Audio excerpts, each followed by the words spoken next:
Mucaa ila mucatti dhagahimee dubbii jaarsa kan si jaaladha siin jedhu marti waan si jaalatu sitti hin fakkaatin.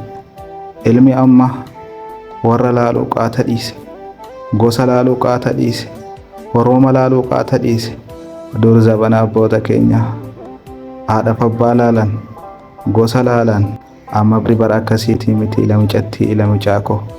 Wanni ilmi ammaa laalu bakka ati jirtuu fi waan ati harkaa qabdu kan mucatti illee akkasuma, kan mucallee akkasuma. Ila dhagahi lubbuu tiyyaa ruuhii tiyyaa jedhee garaa keessa raasee akka hin boonne gaafa inni si gatee dheesse. Kanaafuu sirriitti qalbifadhu jecha jaarsaa kan si jaaladha jedhu marti, kan lubbuu tiyyaa jedhu marti. Kasitti booyu hundi waan si jaalatu sitti hin fakkaatin. Hin dhabama jechuu kiyyaa miti, sirriitti qalbifadhu laali.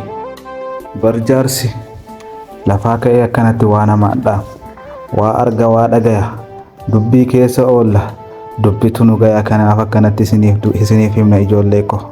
Isin keessaa fudhadhaa waan isinii ta'u, waan isinii hin taane itti dhiisaa. Meeqatu waan harkaa qabuu fi bakka jiru laalee wal jaalate, bakka itti galuu wallaale.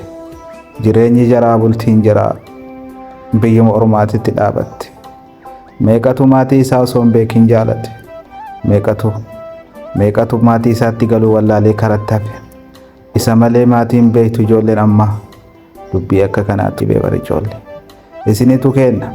Isinitu kenna kanaaf akkanatti dubbannaa bar. Inni micallee warra isiin beeku isii malee gaafa yeroon dhumatti alaa manatti galuun jira, maatitti galuun jira. Gaafa hin gala jettu maatii isaan beektu eessatti galtare? Ilma qabattee maatii keetitti galtaatiin micattillee.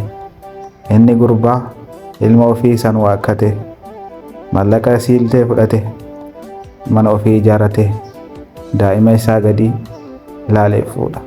Ati garuu yaa micatti mallaqa kee dhabdee daa'ima fudhattee galta. Kanaafuu micatti dubbii jaarsaa kana sirriitti qalbeeffadhu. Jaarsi waa malee waan jedhu bar, waan ofirraa jedhu seetaniiti. Maran dubbannu malee osoo mara dubbanne waan intalli irra jirtu, waan gurbaan irra jiru waan nama dhibaati.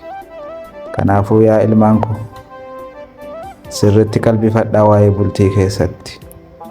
Bakki marti isinitti miidhagin, bakki miidhagu marti keessi isaa hin bareeda isinitti hin fakkaatin.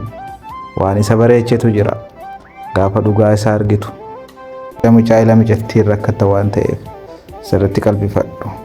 Dubbii jaarsaa nagayatti kanuma siif dhaama.